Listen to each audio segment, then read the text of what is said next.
Okay, are we ready to begin, Rob? Absolutely. All right, welcome everybody to our monthly meeting for Thursday, April 4th, 2024. Our Executive Director, Rob, confirms that we have a quorum in attendance. So without further ado, we'll show that we are started our meeting at 10:03, and we start off with a report of the Executive Director. I don't know if you wanted at any moment for any public comment. I don't know if we have anybody from the public on here, but doesn't look like it. And just a quick clarification, we have Town of Norfolk, and I just wanted to make sure that that was Matt. Oh, that's me, yeah. Hey, Yep. Matt. Okay, We see him. Thank God you're here, Matt. Yeah, I hear that all the time. I wish it was sincere. Yeah. Did you get a lot of snow last night? Me last night. It's still snowing. Yeah. It's still snowing in New Hartford too. Schools are closed. Lost power at my house this morning. All good. All right. good. So appreciate it. Folks, we're generally pretty flexible with the public comment. I know that people usually want to wait and see what the COG members or the selectmen or mayors have to say. And sometimes we can entertain a later moment of public comment if there's something that people have questions on it as we go. But always public comment before anybody's discussed or had any action on any items is always one of those questionable things because everybody's wondering what we may or may not do, and we haven't actually done anything yet. So with that said, let's roll through Rob's report of the Executive Director. All right, I'll begin by saying thank you to post-COVID world, because at Advance, our location where our office is fully closed today because they lost power. So we're thankfully able to all participate remotely, and thankfully this meeting was scheduled to be fully remote because we're going off without a flaw here.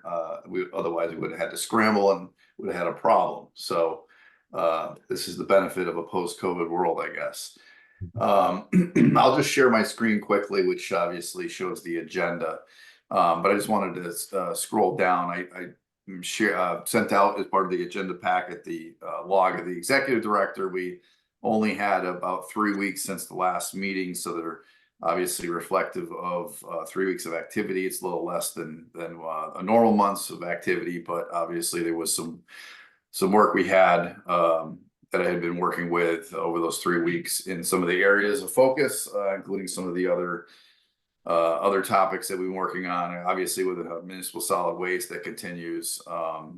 We've got some of the topics that we've been working on are going to be on this agenda, or we're going to be on this agenda, one of them being which the regional engineer bidding for regional engineering services is on the agenda for later on under administrative items. But the reality is that our interviews are going to be actually after this meeting this afternoon instead of yesterday.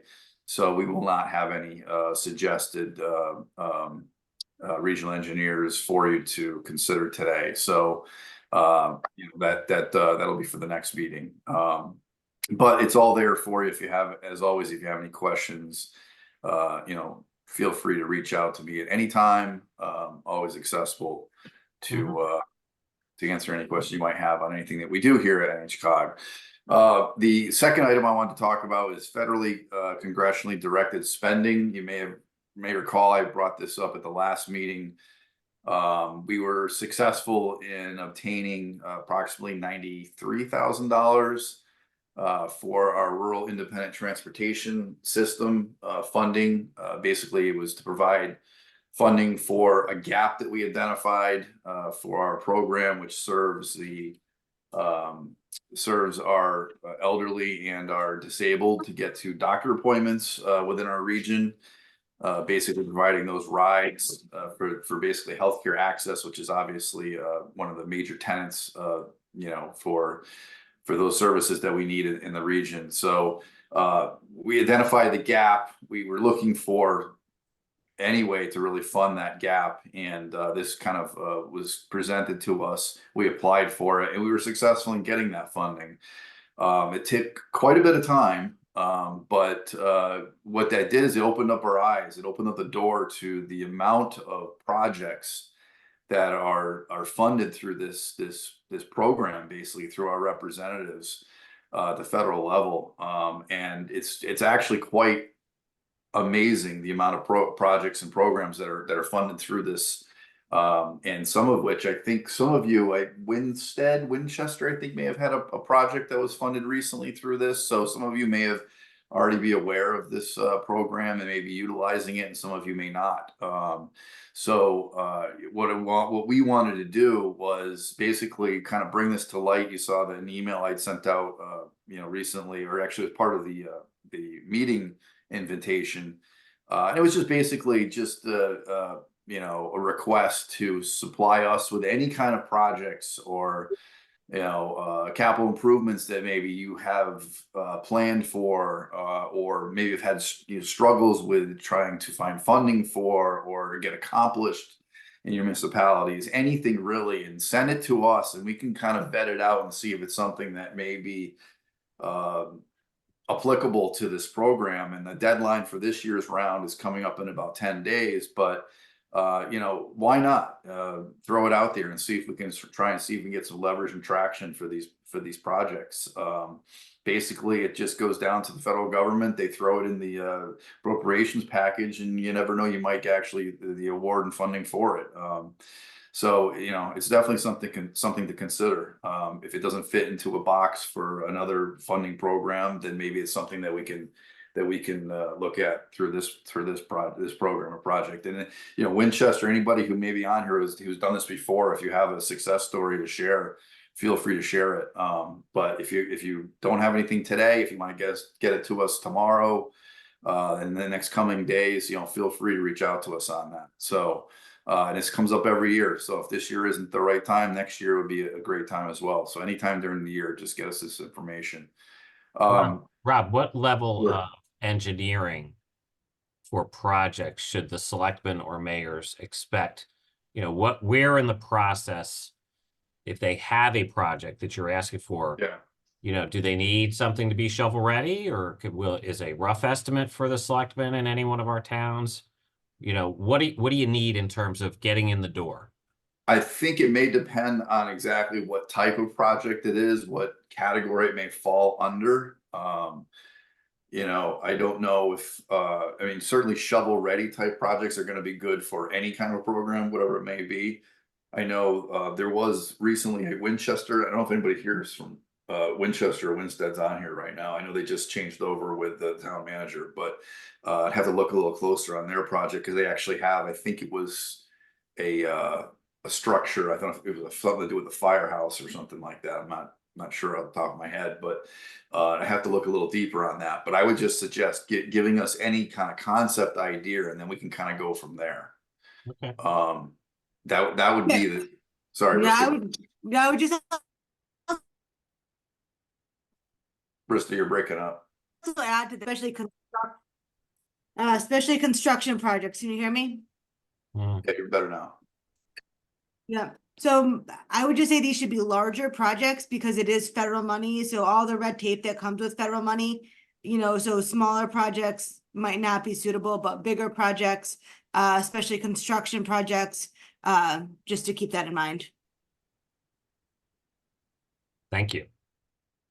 Yeah, and Leo, you're on the call as well. The programmatic funds that we look for, the gap funding, that wasn't a very heavy lift as far as putting together our proposal on that. No, I was going to say it's a very easy application. So again, to throw your hat in the ring for something that you feel you could use some extra financial support on, I would say it's worth your time to do it. And what we can do is we can do a follow-up email just showing the projects that were awarded in Connecticut. And it's pretty impressive, the scope of the projects that were awarded, and really, honestly, the funding amounts that are awarded under this is pretty staggering, especially across the country when you start putting the numbers together. So we can certainly have a discussion if you want to reach out to us, and we can have a more in-depth discussion that a little bit outside of this meeting. The update on the fiscal year 23 year-end audit, we had to get a 4th extension again as well. We have to do, because of the HRSA funding, we are under the federal single audit threshold this year. So there's extra work being done in that respect, in that regard. Just had conversation, email exchange with our auditors this morning, actually, and looking for more information on some of the grant testing with that as well too. So we're really hoping that we're on target to have this done by the end of this month. Really hope that there's no other reason that we don't have this done by the end of this month. So we really want to get this done and moving on, because we're going to be talking about our next year's budget, obviously, very shortly. So that's the update with that as well. And then lastly, the a plea. Some of your towns have already reached out to me, but every year we go through this CAMA data and the GIS parcel data. The state, there's a requirement to give this data to the state. It goes through the COGs, and it's technically due on May 1st. I think I've probably got about a handful of towns that have sent me at least the CAMA data. Some of the parcel data is falling up behind that, because there are GIS consultants involved, so it takes a little bit of time, third party, to get that information over. But they're basically 2 data sets, one from your your tax collector, and then also one from GIS, whether it's a sorry, I'm getting feedback here. Whether it's your GIS consultant or whether you have GIS in-house, we need that information as well too. So if you can just go back to your staff and just let them know we're looking for that data before May 1st, that would be great. Otherwise, we'll have to start hunting you down basically and trying to get that information. So it just saves a little time if we have to avoid, if we can avoid doing that. So that's the extent of my report. I know we have quite a bit of discussion on this agenda as usual. So any questions, I can take those now. Rob, I was just noticing in your report, and I didn't catch it before you segued. You attended the DEMIS meeting and the DOT meeting. Any highlights in the DEMIS coordination meeting or the DOT? I mean, obviously DOT is always big for all the towns, wondering what's going on for the summer planning. Any highlights in the DEMIS or DOT meeting that you want to share? Well, the DOT COG monthly quarterly meeting series, it's usually just topics of discussion. I think the most recent one, actually the main topic of discussion, is actually on your agenda today. Correct me if I'm wrong, Casey. We have that the main topic is actually going to be the presentation today in one of the next 2 or 3 speaker topics. Okay. So nothing super groundbreaking there to share. As far as the DEMIS meeting, just trying to remember what that was actually. Yeah. Sarah, were you on that one as well? She was on here. All right. That's okay, Rob. Let's move on. Yeah, I don't think it was more of just coordination between the fiduciaries for the most part. Nothing that's really rises to the level of the board of board interest. Gotcha. All right, so moving along, item number 3 on our agenda, the UConn Safety Circuit Rider Program. We have Jason Hughes from the UConn Training and Technical Assistance T2 Center. Is Jason with us? Yep. Good morning. Morning, welcome. So I'm gonna try and share my screen. Hopefully this works. Bear with me, please.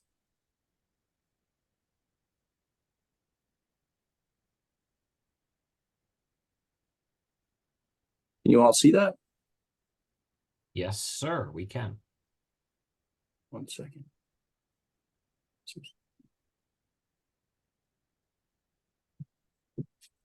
Okay.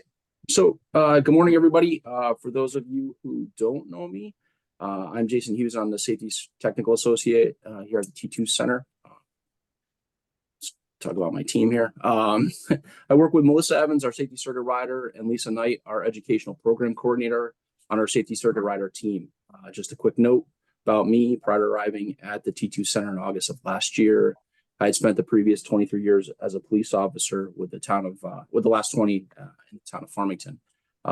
For the last 12 years, I was a crash reconstructionist for the North Central region of Connecticut. So as you can imagine, that is where I get my passion for traffic safety and Vision Zero. There we go. Enough about me. I'm here to talk about our SCR program. First, show everyone the SCR program distribution map that you can see here. Prior to my arrival, Melissa covered the entire state. If you know her, she's based down in Greenwich, so those technical assistance calls in the northern half of the state were a full day undertaking for her. Since I'm based in Farmington, it was only natural to have us divide up the state into a north-south area with that border now known in our office as the Melissa Jason line. We try to stay within the COGs, but there are a few outliers you'll see, like Roxbury, unfortunately. Obviously, we still both work with all the municipalities throughout the state, and we are both glad to help no matter which side of the line you happen to fall on. Here, you'll see that we can help each COG and municipality in many different ways. We offer technical assistance where we meet and talk about each town's road safety needs, such as helping to develop a new local road safety plan or completing a road safety assessment or RSA. If you aren't familiar with RSAs, they are where we'll bring together a multiple disciplinary team of people like law enforcement, town administrators, engineers, advocacy groups, and anyone else that is concerned about a particular road safety issue. And then we all work together to find solutions to that issue. The SCR team also has training classes, which I'll plug here, like our upcoming ADA self-assessment and transition plan class, which I think Katie's going to talk about in a minute, being held in Bristol on April 25th. We also hold roundtable discussions like the one we were holding on April 9th with Dr. Eric Jackson from CTI, where he will talk about gathering and using data for SS4A grants or Safe Streets for All. Hopefully there should be some people in attendance now that will be there.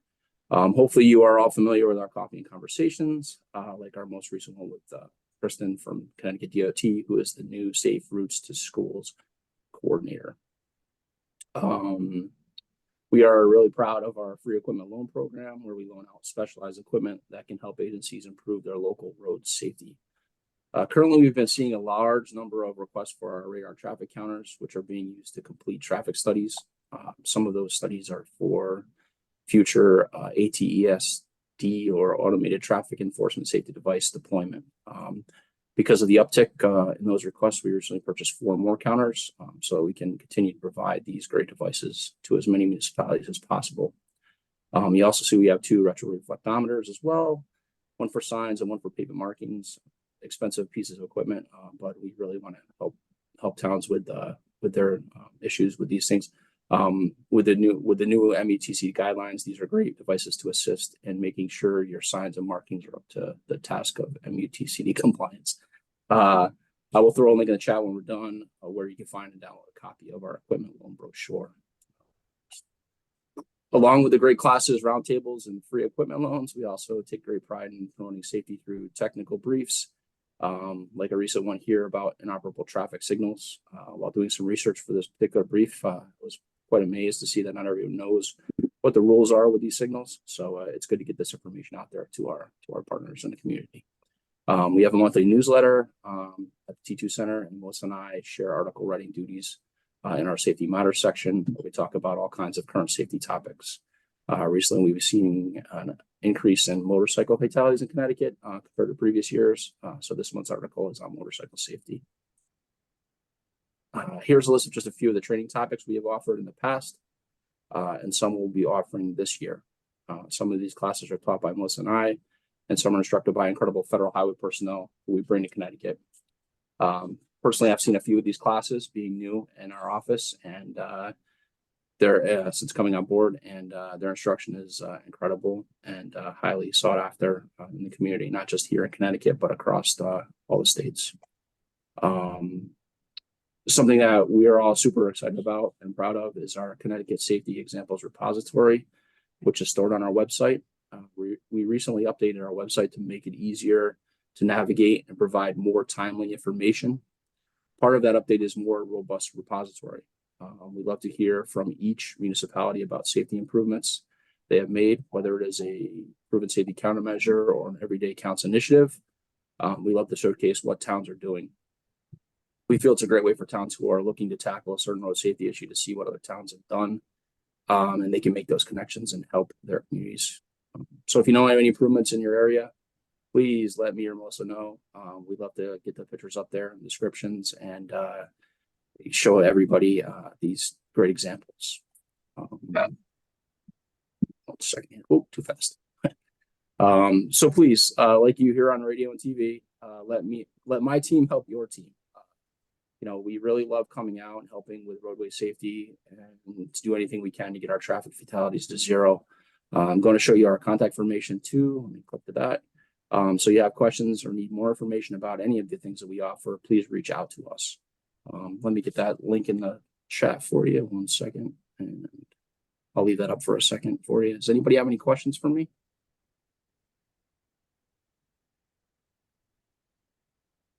No? Good. Like I said, my stuff's up there. If you need anything from either of us, from Melissa or I, please let me know, and we'll be glad to help. Thank you. Jason, will the slide deck, or Jean, will the slide deck be distributed to the COG members? Yep, I just asked Jason for it in the Yeah, I can chat. get it out. No problem at all. I'll email it to you. My All right. email's in the chat, Jason. All right. Got it. Thank you very much. I might be calling you for one of those traffic counters.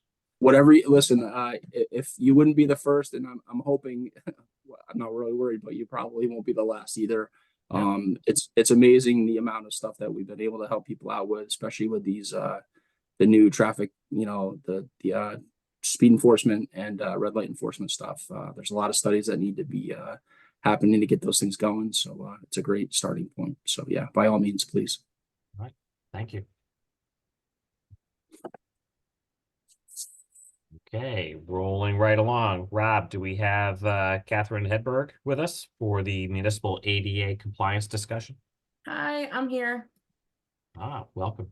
I'm gonna share my screen. Let me know if y'all can see it. Yep.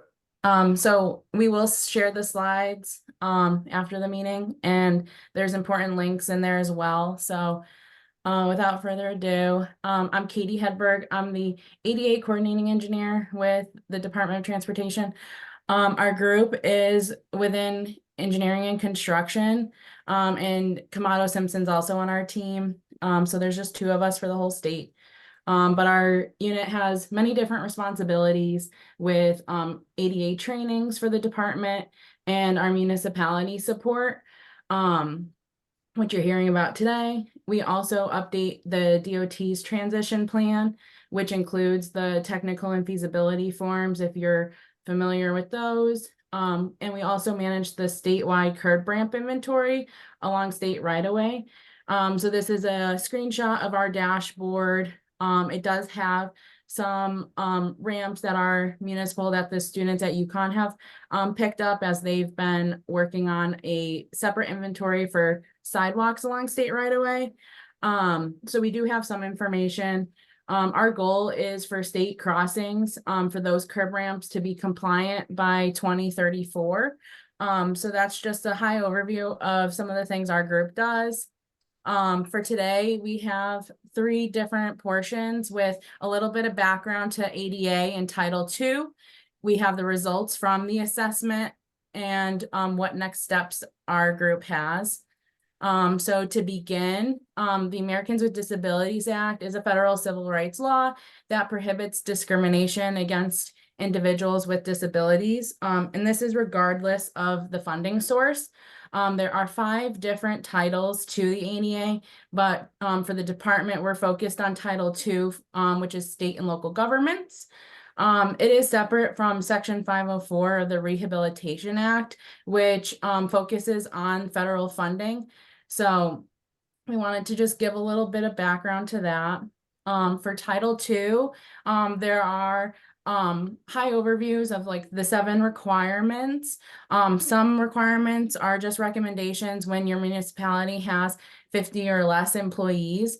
And to start, we wanted to go over just some background with population and employment. So we coordinated with the Connecticut Department of Labor for municipalities' employment numbers. And this includes school employment as well. So for ADA, it doesn't take into account if staff are full-time or part-time, or if they're just located in town hall or city hall. It's anyone who receives a part of their salary with the town or city funds. For some municipalities, they report their town or their school numbers separately, but it still gets counted. So we did note that there are a number of states or cities and towns across the state that had reported being under 50. But when we looked at it, there was only 2 in the state that hit that trigger. So we'll go over that. But in this region, only Canaan had under 50 when you counted the town and the regional school district. For these resources, we have the New England ADA Center in this action guide. It provides a number of different resources, best practices, and sample documents. And it breaks out those different 7 requirements as well. So to begin with general ADA compliance, this is the provision of accessibility to public services, programs, activities. This is a requirement regardless of size. There is no one approach to compliance, so it needs to best suit the community that you have, but you do have to provide accessibility.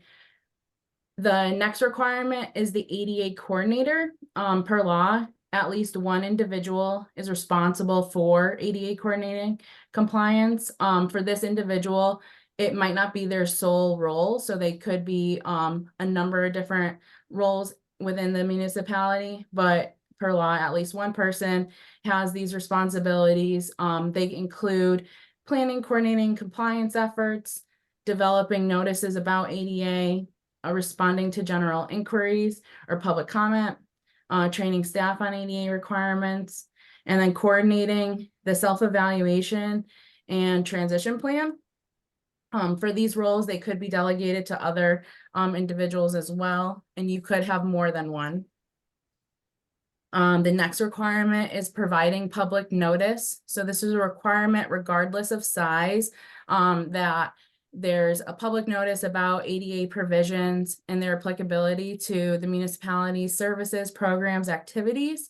Methods could be posting it on the website, social media, or in person at facilities. It could also include putting it in newspapers or including it in program announcements or applications.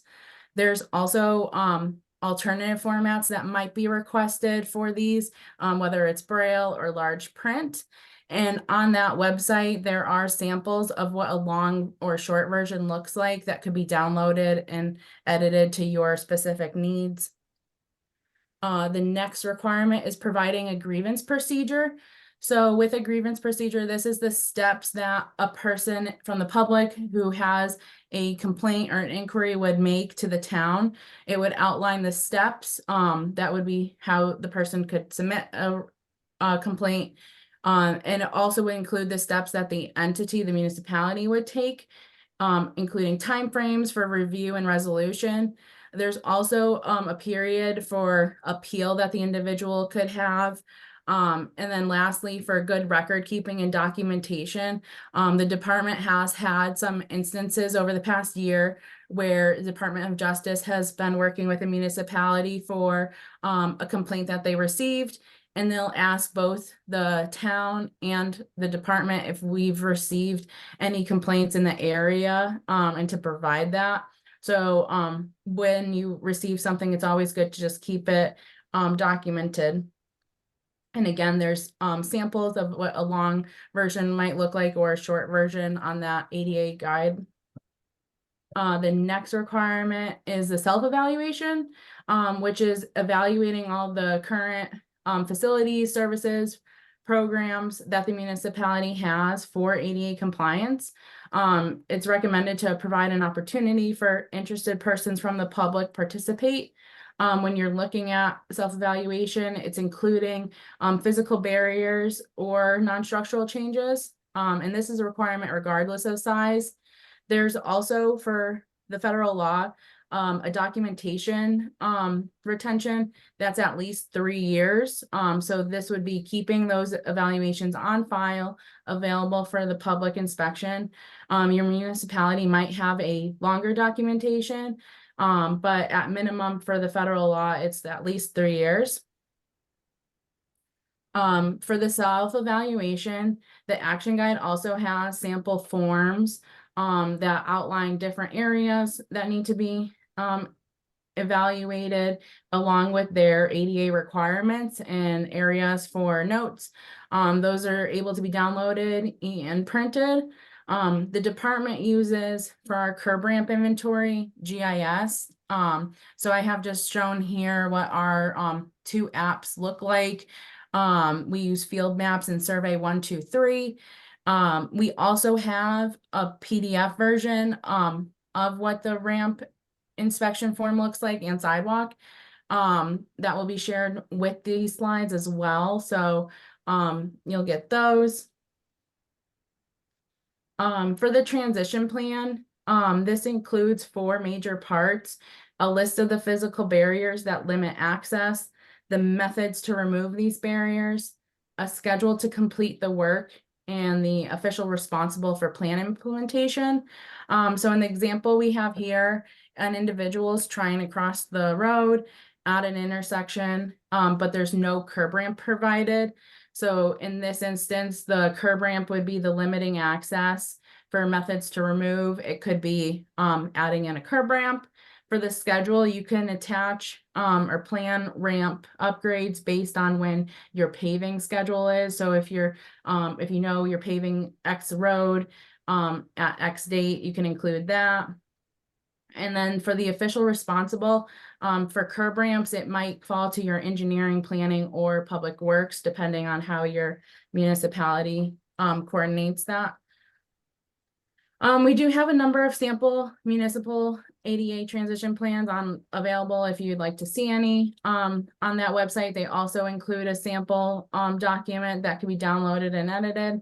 For the sample, it also includes cost estimate and source of funding as best practices, but those are not part of the 4 requirements. To take a little step back at how everyone's roles work. So US DOJ had assigned US DOT responsibility for coordinating ADA compliance for Title II.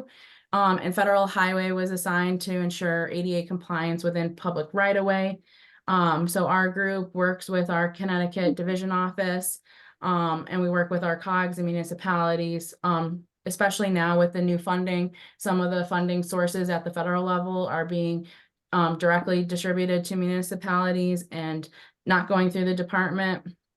So we want to just make sure that everyone's aware of all their ADA requirements.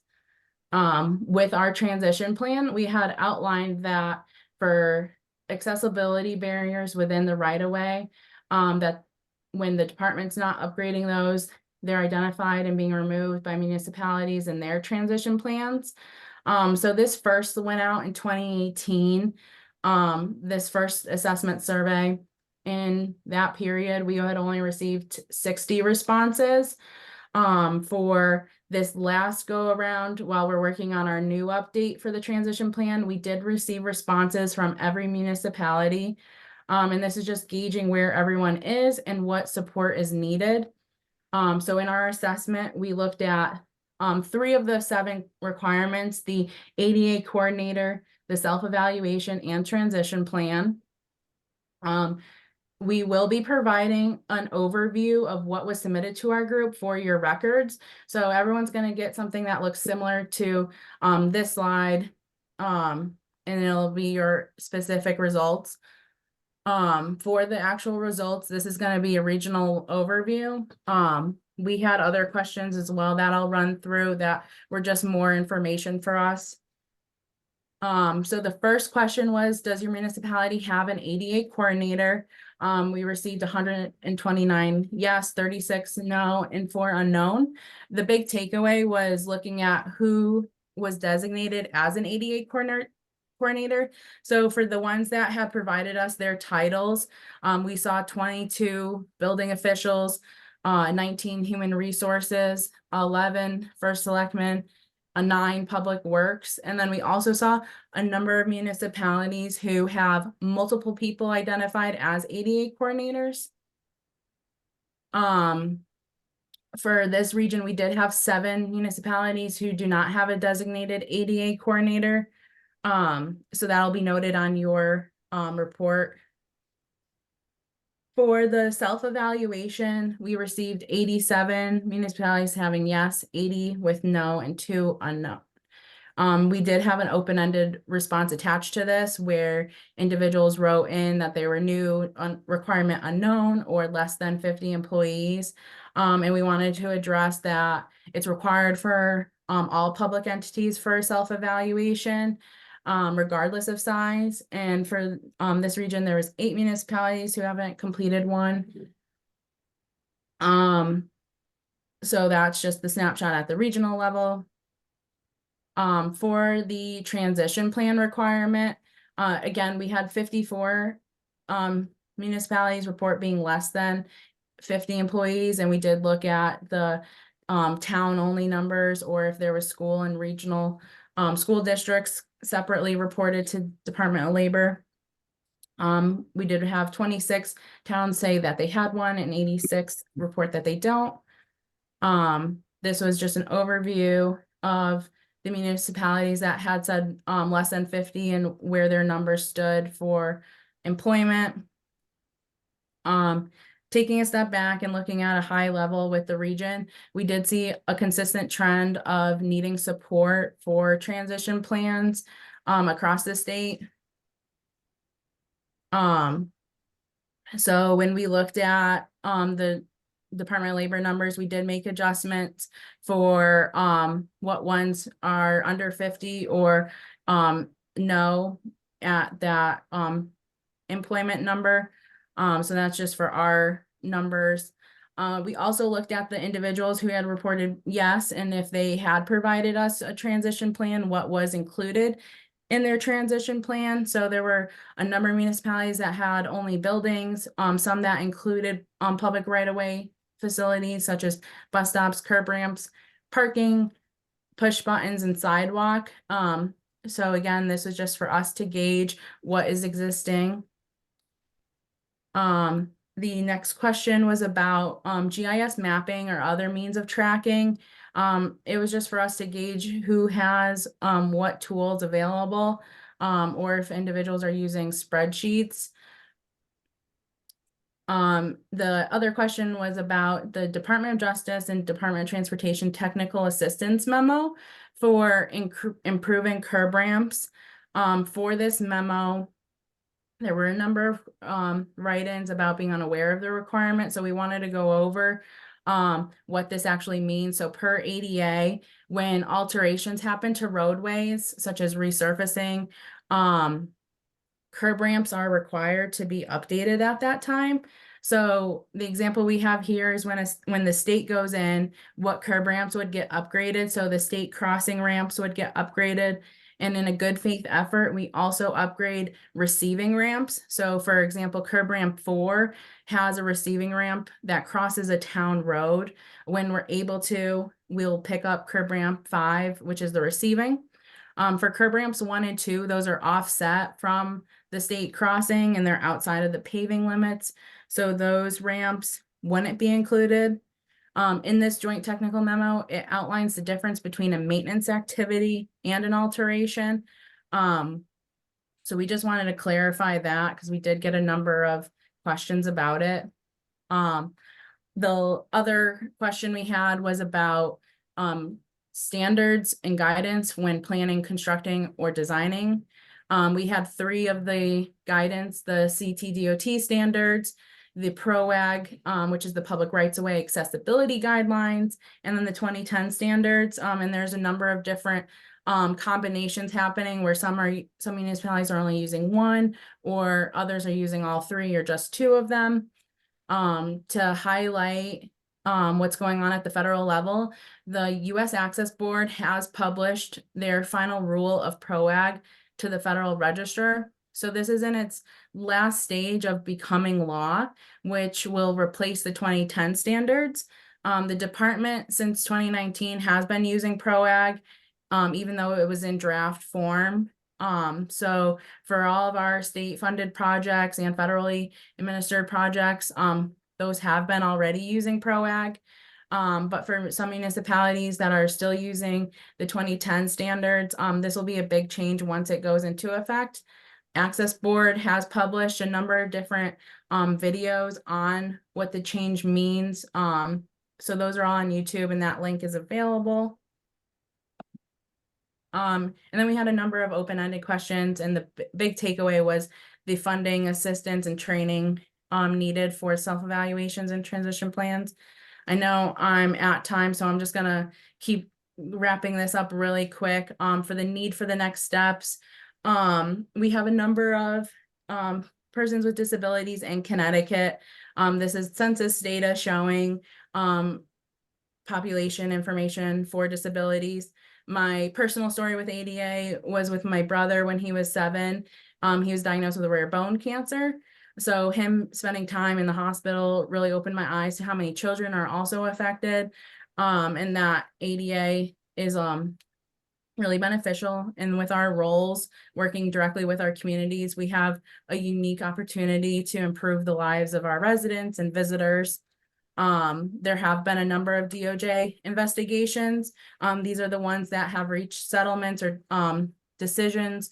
There are a number of ongoing ones as well that haven't reached that press release level. They include marinas, town halls, rail stations, so it's a wide range.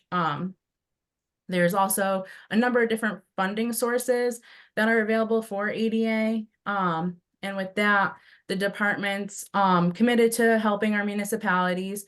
We're creating a program similar to the regional transportation safety plans. So this was a regional effort. We're beginning our pilot program with NHCOG and a consultant. Then we're gonna, once that pilot program's complete, move on to the other regions. This is, though, based on how much effort is needed, expected to be a 5 to 10 year program, dependent on what information is already available and the efforts that some towns have already done. And we're also going to be including that PROAG final rule in with the program. So as we have more information and as the program gets started, we'll keep all the COGs informed and provide a schedule when we have, just for the rest of the program. As Jason mentioned, the T2 Center has the ADA training class in April. So we wanted to mention that.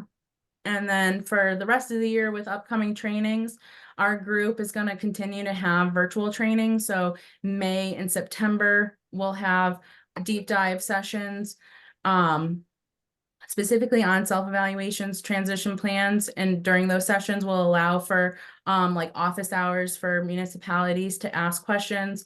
Those are going to be geared towards the individuals with the towns who are directly working with ADA or Public Works.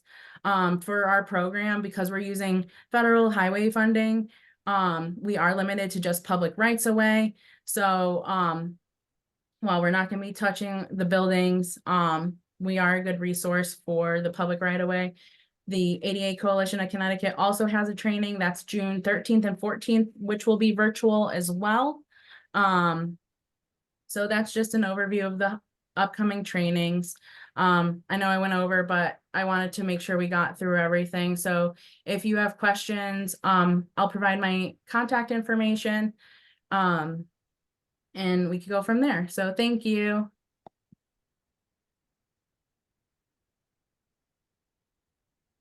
Thanks, Katie. I think Todd is asking a question. You're on mute.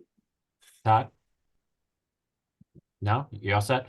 I think similar to the presentation we got, I think it was last month with the safe routes to schools. Katie, most of the towns are smaller towns out here, and the sidewalks and the curb ramps and the things like that are mostly all within the state right-of-way, state highways. My concern is always, what do we do at town hall and our schools? If we're putting out improvements on those facilities, and we're usually working with our consulting engineer. But it's that gray area, sometimes I think you alluded to, for our selectmen, of where town right-of-ways meet state right-of-ways and who's got the responsibility in the middle ground. Yeah, so I didn't mention this in the slides, but for the for sidewalks, especially per state statute, the department's only responsible for sidewalks on bridges and their approaches. So for majority of sidewalks in the state, they're municipal responsibility. Some municipalities do pass on that responsibility to their adjacent property owners, which is allowable under the state statute as well. But for, as you saw with the curb ramps, for some of our locations, we would pick them up, but for others, it would be under the, when the town road gets upgraded, that's when it would trigger that requirement. Otherwise, for transition planning, the curb ramps could be programmed differently. Yeah. Now, the state has come in and done the curb ramps over the last few years in New Hartford. I don't know if my selectmen colleagues and mayors have had the same treatment in their communities.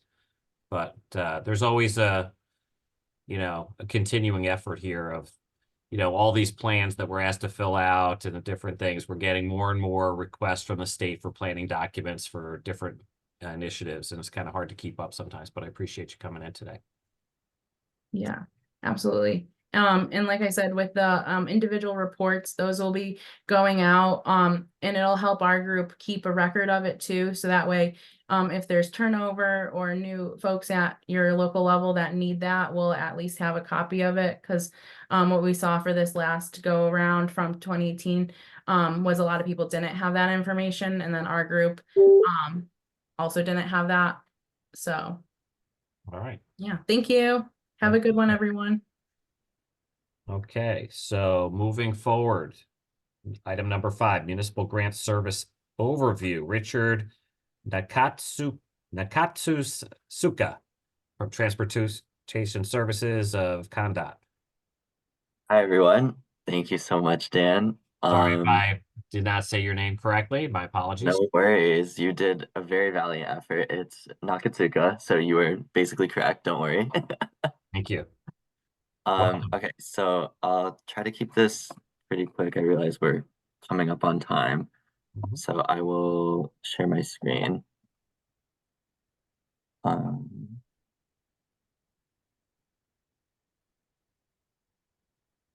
I will also provide the slide deck to be shared.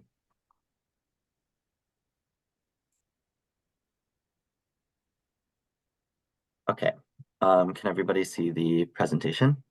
Got it. Okay, perfect. So this is going to be a quick overview of the municipal grant program, and a little bit about how it relates specifically in the Northwest Hills region. So the municipal grant program is a state grant program that's administered by DOT. It's established for the purposes of supporting the operations of elderly and disabled dial-a-ride transportation. It was first established in 1998 as a result of a study by CONDOT that found a need for a dedicated statewide funding stream for elderly transportation, but the program wasn't funded until 2006 when $5 million was appropriated from the state budget, and that has remained the funding level since that year. And the program is enacted in the Connecticut General Statutes under Chapter 242, Section 13B-38BB. And when this slide deck goes out, everything in yellow is a link, and we'll bring you directly to that statute or whatever. So a little bit about how the apportionment funding is determined. So because the pool of money is always $5 million, and that doesn't change unless it's changed by the Office of Policy and Management, there's a formula for determining how much money each municipality is eligible to claim through the program. This is based on proportion of elderly population and proportion of land area.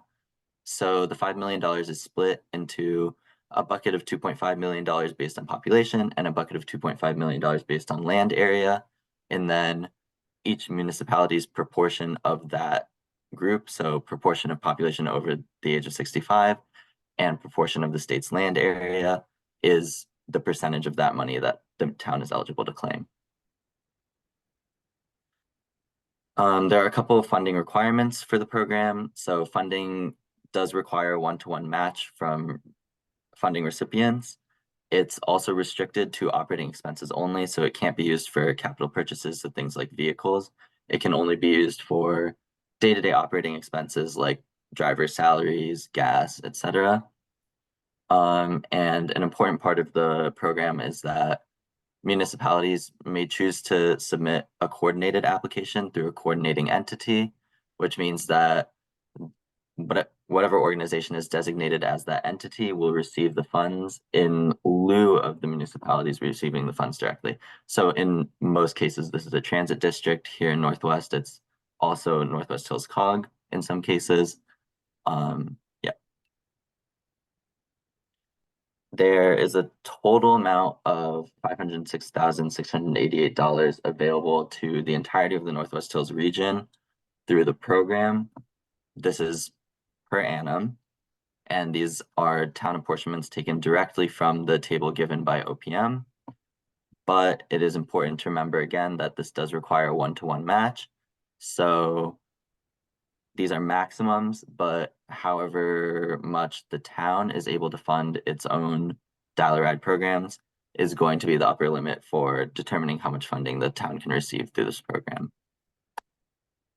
A little bit about this year's application, which just went out on March 18th. It's a 4-year grant period, so it'll cover the period between July 2024 and June 2028, and it will be due on May 15th of this year.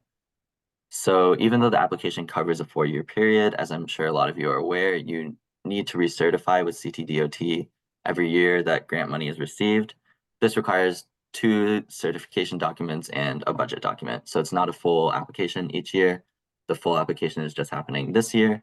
It'll happen again for the year after fiscal year 2028. And then once an application is submitted and any revisions have been completed, we will send out signed TODs to applicants in July. A little bit about the application process, because I think it's a little complicated. For municipalities that apply individually, there's a statutory requirement that the COG at least be involved in looking at the applications. So the way that we're trying to handle this is by having individually applying municipalities submit their applications first to the COG so that the COG has a chance to look at them, and then the COG will forward them to DOT. Because of sort of the time restriction on the application cycle, May is obviously pretty soon. We would like that any revisions that have to happen will happen directly between CTDOT and the municipalities, just because it's a lot of juggling to have to go backwards down the chain involving the COG for minor documentation revisions. The role of the COG, to kind of define that a little more specifically, is that we really want the COGs to work with towns to apply or that apply individually to look at potential opportunities for coordinating service. So whether this is sharing dispatchers, sharing resources that might be common between applicants, or even looking at if it's worth pooling grant money through a coordinated application so that the overall administrative burden for the towns and for CTDOT is lowered. That's also often what happens through a transit district. And obviously, of course, to handle initial submission of completed applications to DOT. And then this just goes over what I already said, which is that because of the time constraint, only the initial submission of applications needs to be through the council of governments. Any revisions will happen through DOT. Now, for applications that are submitted by a coordinating entity, each municipality needs to submit 3 documents: the maintenance of effort certification, the grant assignment certification, and a copy of their town's budget showing how much is allocated to dial-a-ride or any sort of program supportive of senior or disabled transportation. Those will all be sent to the coordinating entity. It's the coordinating entity's responsibility to collect those documents. The coordinating entity will fill out the MGP application and the MGP budget, and then that entire packet of documentation will be sent to DOT. Any revisions in this situation would just happen between DOT and the coordinating entity, because the statute states that towns that apply via a coordinating entity are by nature already coordinating. So there's no need for those municipalities to go through the COG in order to facilitate coordination. This is just a map showing the statewide situation in terms of coordinating entities for the program. As of the beginning of state fiscal year 2024, there have been some changes with different towns over the course of the fiscal year. You can see the Northwest area has Northwest Transit District, obviously, and also the Northwest Hills Council of Governments, and several municipalities that split their funding between the two. This is the only region where that happens, but there is a section of the application where a coordinating entity can define how much of each town's proportion should go towards that coordinating entity versus the other coordinating entity. And then I have a more zoomed in map, just a little easier for everyone to see. Just showing, again, as of the beginning of state fiscal year 2024, how the towns submitted applications in the Northwest Hills region. So you can see the towns in yellow submit under Northwest Connecticut Transit District's coordinated application. Towns in blue submit under NHCOG's coordinated application. And then the towns of Litchfield, Burlington, and Roxbury submit independently. Towns in white, as of the beginning of state fiscal year 2024, were not receiving municipal grant funds because they had not applied. There's nothing preventing any towns from jumping in on this application cycle. So I would encourage that if any of the towns, for example, Colebrook, Barkhamsted, are interested in looking at whether they can receive MGP funds because you're already funding some form of senior or disabled transportation, this would be a good time to do that as this 4-year grant cycle starts. And finally, contact and further information. There is a program webpage on the DOT portal. So again, when the slide deck goes out, you can click this link and it'll bring you straight to the program website. On the website, there's more information, including an FAQ and the program's current state management plan, which has a lot of information in it. The program application materials for this fiscal year are also uploaded on the website in case you can't find the email that originally went out or anything like that. If you have any inquiries, technical assistance requests, or other requests, you can also reach out directly to the program mailbox, which is dot.ptransmgp@ct.gov. This is a mailbox that has been established for the program in perpetuity. So this is really to facilitate the transition between program managers when that does eventually happen, so that correspondence doesn't get lost, so that towns always know exactly where they can reach the program manager. It's through this mailbox, even if the program manager changes. Now, currently, that's me. So if you do also just want to reach out to me directly, that's totally fine. You can email me at richard.nakatsuka@ct.gov, or you can reach me at 860-594-2839. And I think that's everything, unless anyone has any questions.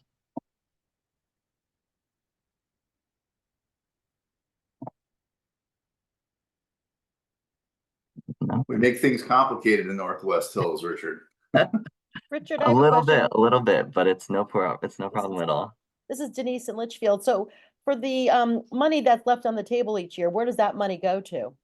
So that money that isn't expended by the towns, or like you say, money that is allocated to towns that don't actually claim it, doesn't go anywhere. It's just not even appropriated to the program via a TOD because no TOD gets signed.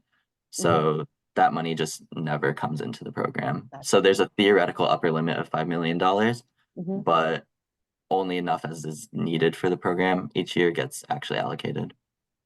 Thank you. Yep. All right.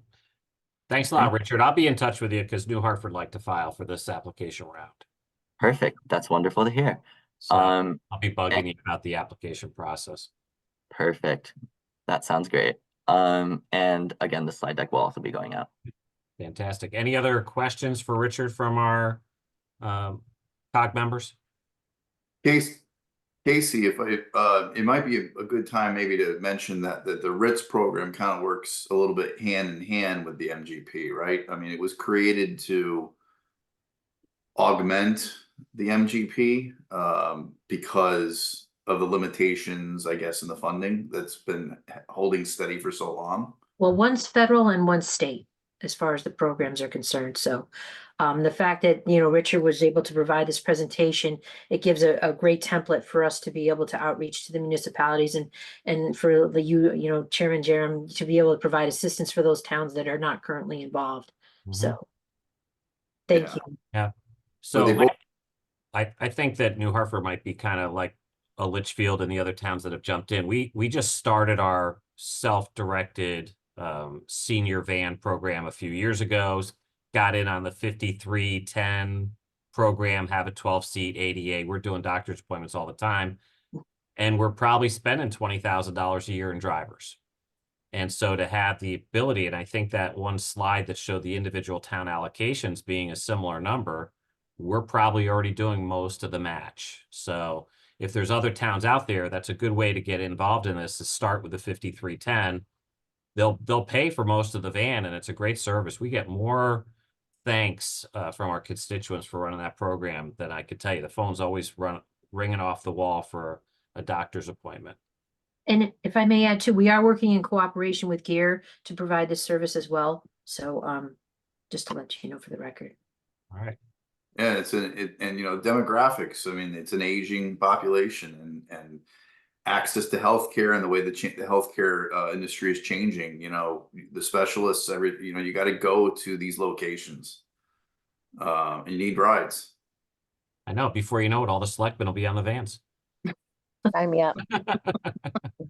Rob, that 90,000 you got from that community project grant, does that go to the RITS program? The congressionally Yeah. directed spending. Yeah. It's going to RITS. Yeah, because we had Okay. a funding gap for RITS. Yeah. Gotcha. Fantastic. And DOT will be administrating that. So basically what we would be doing is submitting invoices to the DOT from the 3 providers, and they would be reimbursed through the congressional direct spending grant funding. Catherine, Mike, Chris, sorry, I just realized my camera's off. Quick question for you. With that, with the 3 providers, are the funding levels going to be the same for all 3 providers? That's a good question. The fact is that we do have roughly about 92,000. So again, that's going to be the cap. But the fact is with the DOT being having administrative oversight of the funding, it allows us flexibility to be able to take on additional funding, such as case for the previous year, to make them whole to a certain extent. We were able to use CRISA and ARPA monies to carry us through to also take care of that gap.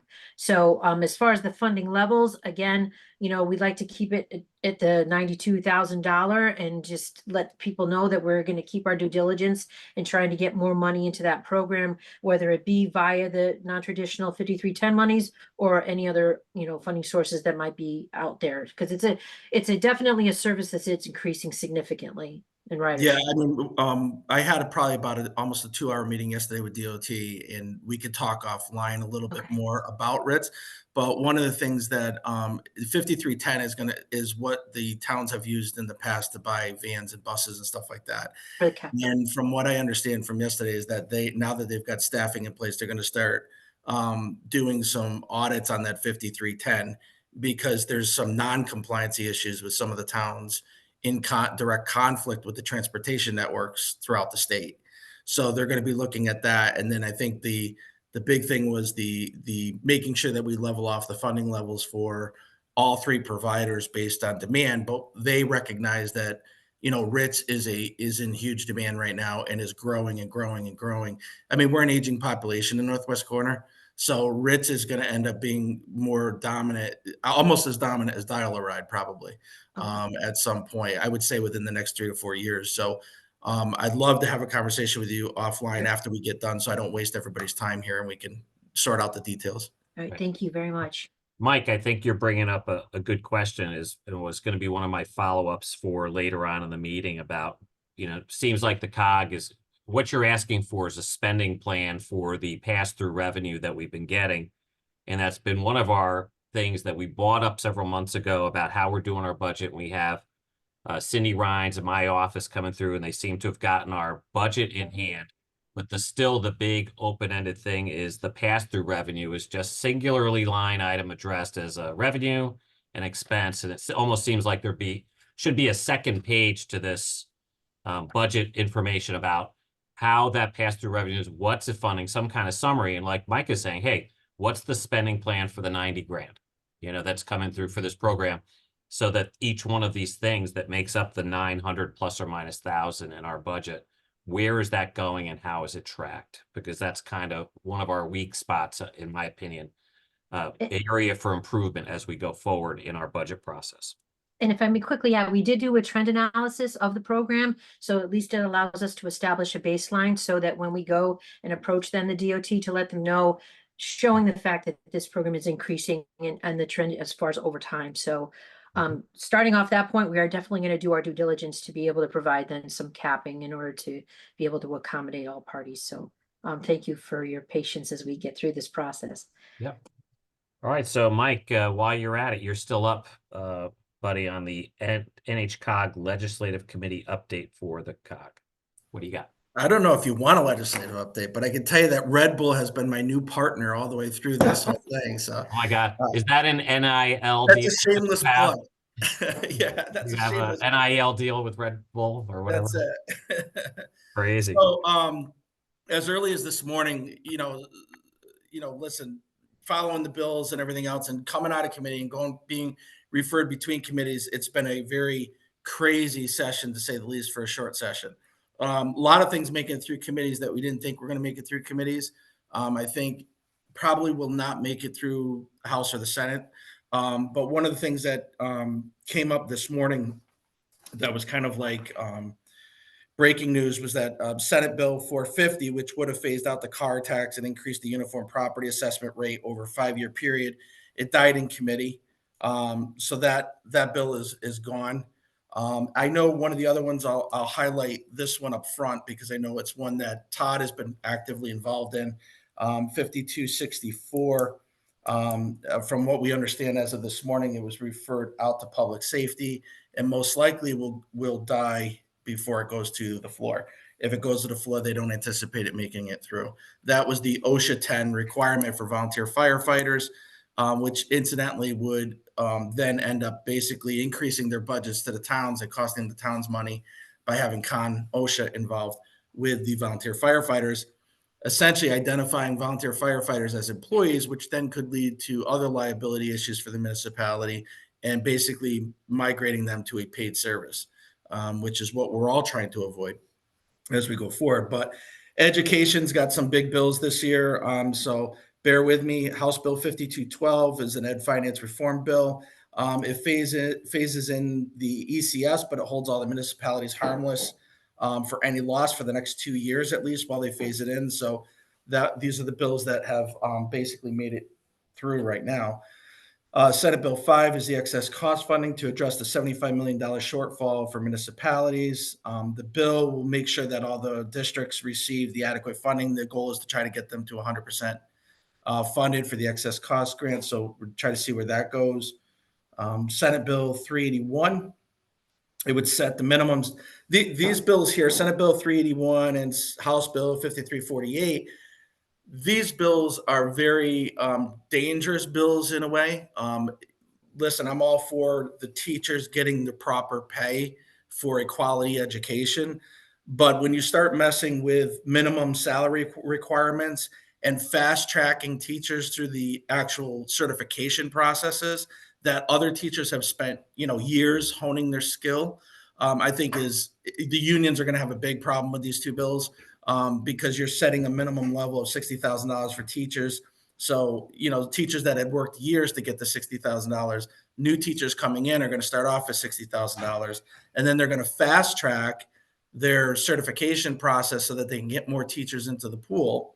The problem is that I can see that the conversation would end up being where you have unions coming in and saying, listen, you're going to set new teachers at $60,000 coming in and paraprofessionals at $45,000 coming in. Well, we want that same gap now adjustment for all of our teachers that have been here for 10 plus years. So this could be a really catastrophic financial cost to all the towns when it goes back to regional school districts and public schools. I think these are two bills that they made it out with. They're very dangerous bills. I think we got to watch them. although we want to support the teachers, I think we got to be careful on what that cost is going to look like after it goes through the proper channels with the unions and negotiations and all those things. I think it's dangerous for the teachers, and I really think it sets a precedent that not rewarding the teachers that have put the time in and gone through the process to get educated. And that's Senate Bill 381, House Bill 5348, and House Bill 5436. So if you get a chance to look at those. House Bill 5437 is a mandate relief bill. Basically creates an advisory council, basically to talk about professional mandates that would affect the school districts. The other thing that it provides for, which this is another one that concerns me, and my pushback on this one is that Board of Finances need to be involved with boards of ed when financial decisions are being made. This bill seems to want to change statutorily that Board of Ed and regional school districts will have the ability to expand their reserve fund authorities and allow the Board of Ed to basically use any unused education funds into an undesignated account without any town oversight. Which, as most of us know, when you're in regional school districts, their job is to offer that money back to the communities. 99% of the time, the communities basically vote back and say, keep the money, take it off my bill, and they show it as a credit on your balance sheet, and then you get that off of your bill. At least that's how it works for Region 10. But with this bill, if this bill passes as stated, what it would do is it would basically give the Board of Ed all that control with no oversight from the boards of finance. And basically, it's our money that's going in there. So if this bill was to pass, there would have to be some wording in there that would allow it to come back and require town approval for this. And that was my big push on that one. We talked about there's another bill in there for some HVAC system requirements. As you know, there's been funding available for HVAC systems. Well, now they're they want to require annual inspections of HVAC systems in the schools. And with that bill, obviously comes a cost to that inspection. Of course, the state's comments are, we'll fund, we'll help you fund it. It's not gonna be solvent enough to fund it. So it's gonna end up being passed on to the towns to take those on when you're passed out your distribution list. And as Burlington can attest, that some years that can be very painful when you're sharing a school district with other towns, depending on how that's divided up. Labor pushed House Bill, as I said, 5264 out to public safety. Public safety has 24 hours, if I remember correctly, has 24 hours roughly to act. If they don't act, it'll die or go to the floor. And then Senate Bill 328, basically the way I read Senate Bill 328, and all of you should take a read at it, it's a workers' compensation. It basically, to me, and even cost, Betsy Guerra, who does a great job, and Mike Mazinski from CSAM, who does a great job, are all kind of read through that bill. And a lot of it is the similarities that it does discourage people to come back to work, because basically it would encourage workers' comp to pay you more than what you were making when you were at work. And it'd be detrimental to everybody and discouraging. House Bill, there's another House Bill 5515. I don't know if some towns participate in the MERS, but it basically establishes a commission to look at people that are going to be employed. If you're a retiree from a municipality, you'll get credit for employment for that towards the MERS program, which could offset MERS, which is already having enough problems as it is. Tons of housing bills. Housing bill, there's a lot of wording. What I noticed this session, there's a lot of wording in a lot of these different bills, although they don't look like they're going to be,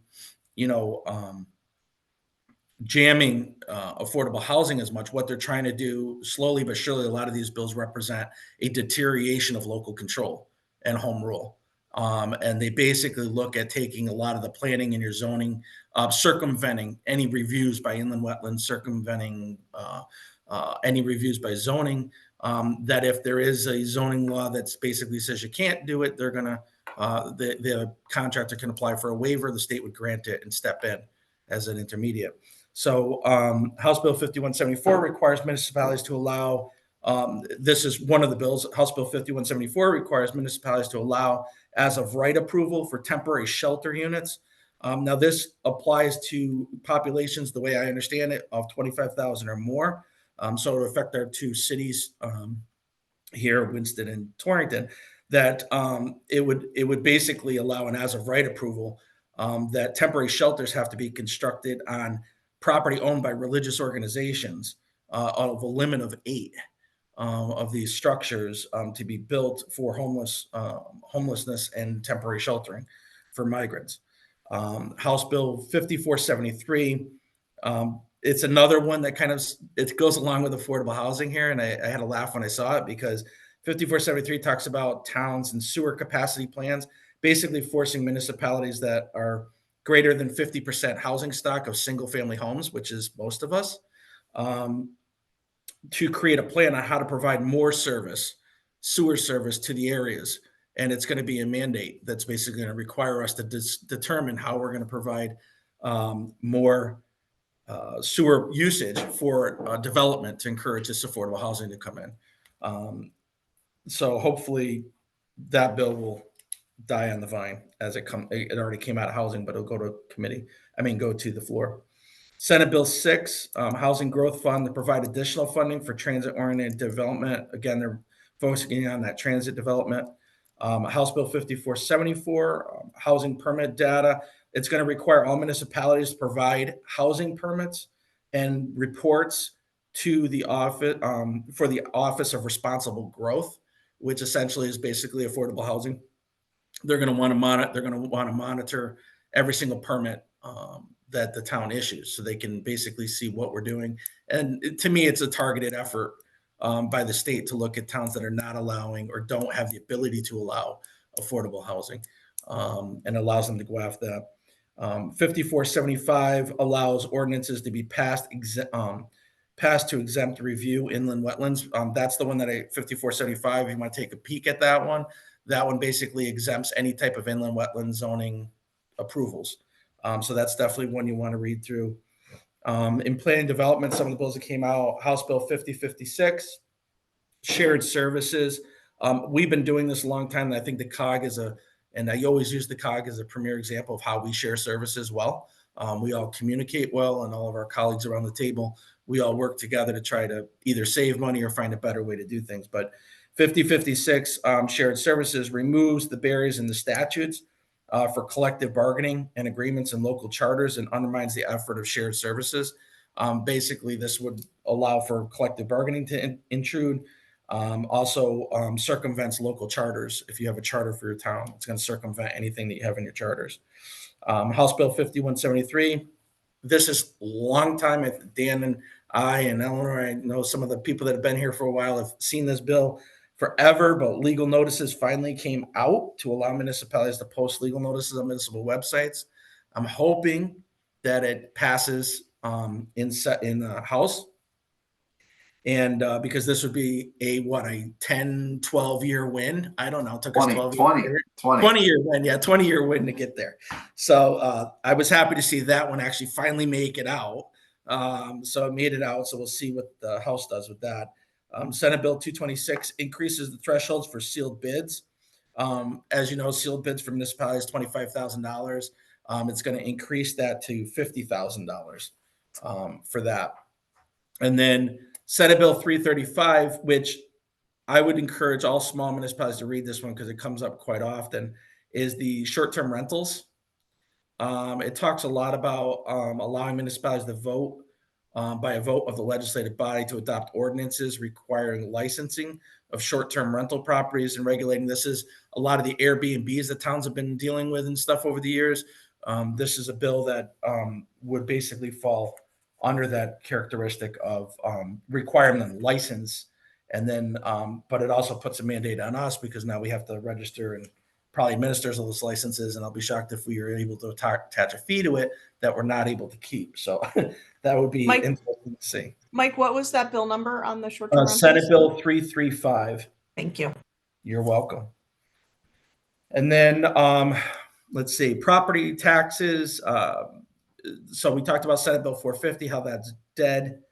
House Bill 5416, the homestead tax credit, local option. They changed some of the wording to make it have a local option in there. So as a tax credit program for homesteading. House Bill 5144 reduces the interest rate on delinquent property taxes. This one and 5396 does the same in a lot of ways, except one addresses actual delinquent property taxes, one addresses water and sewer. It changes the town's ability to charge 18% on delinquency to 12%, and resets that percentage rate that we're able to charge. The other piece is that it allows on Senate Bill 149, it's going to prohibit towns to foreclose or sign unpaid sewer liens until they're over $4,000, which at $4,000, as most of us know, is going to be a huge burden in this economy to anybody. That threshold is way too high. And basically, it's going to prohibit any town from issuing any type of lien notice, any type of foreclosure notice, anything until you're over that $4,000 threshold, which could easily, if it's only $250 annually for a user fee, could be years, and years will fall off. It's lost revenue to the communities. And I think basically it's going to undermine a lot of the operating costs that many of these sewer districts require. City of Torrington, Goshen, all those, it's going to undermine a lot of that if we're not able to attach those liens. I was shocked that that one made it out of committee. Shocked, but not shocked, because I've seen some crazy things this session. So, but it is one that made it out, and I'm hoping it dies on the vine in the Senate. So that went off to the Senate. Public safety, Senate Bill 179, ambulance reimbursement rates requires insurance carriers to reimburse 100% of the state's rates back, which is something the ambulance departments have been after for a while, to try to get those rates, the comparable rates. Senate Bill 337 and 5413, if you're interested in reading about street takeovers, those both made it out. It talks about it impounding bikes and registration and all these things for street takeovers and how they're escalated to felony charges. Senate Bill 453.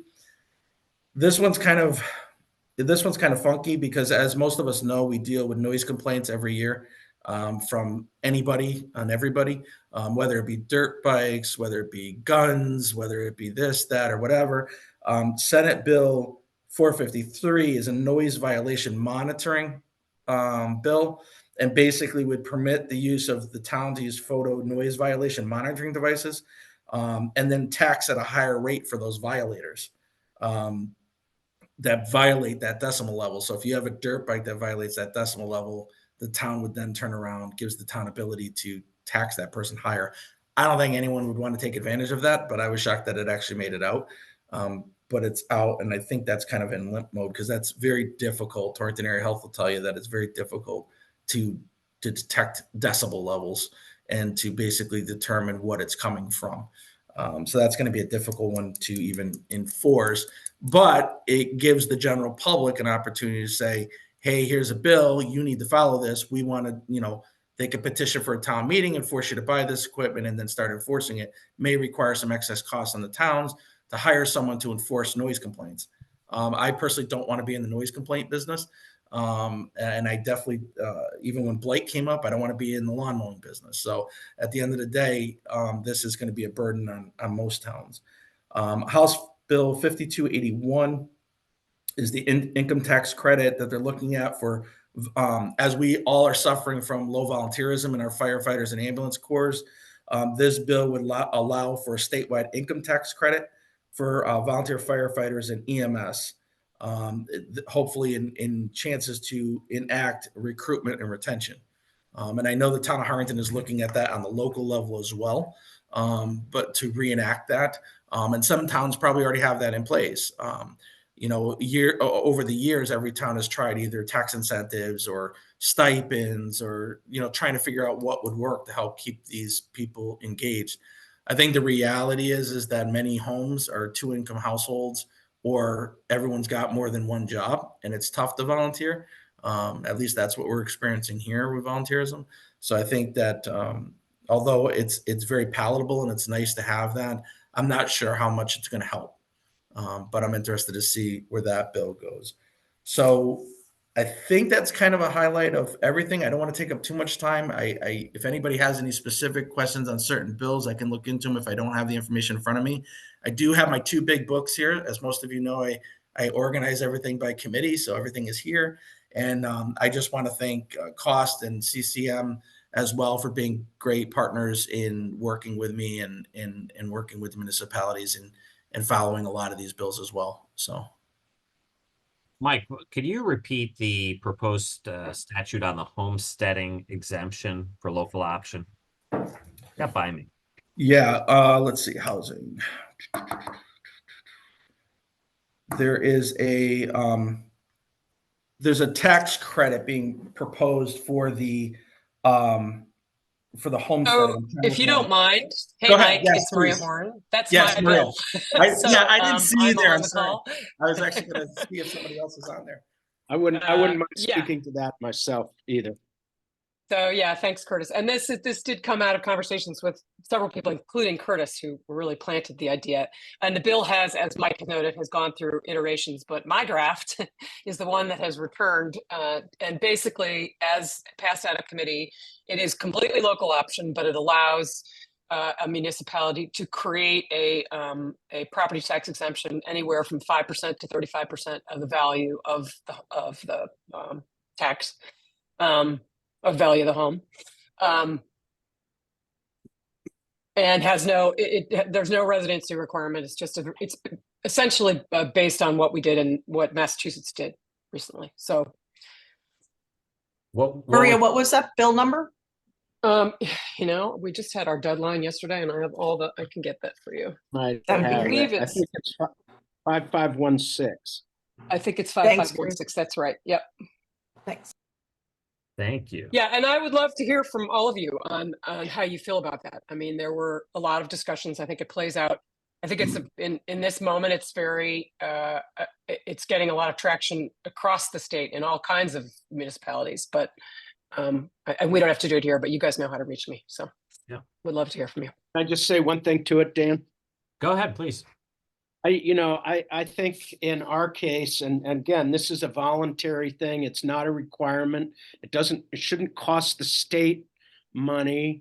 It's up to the towns. And it's a response to, in our case, just this heavy burden that's potentially out there for assessments in revals to the very local working people who we're trying to protect.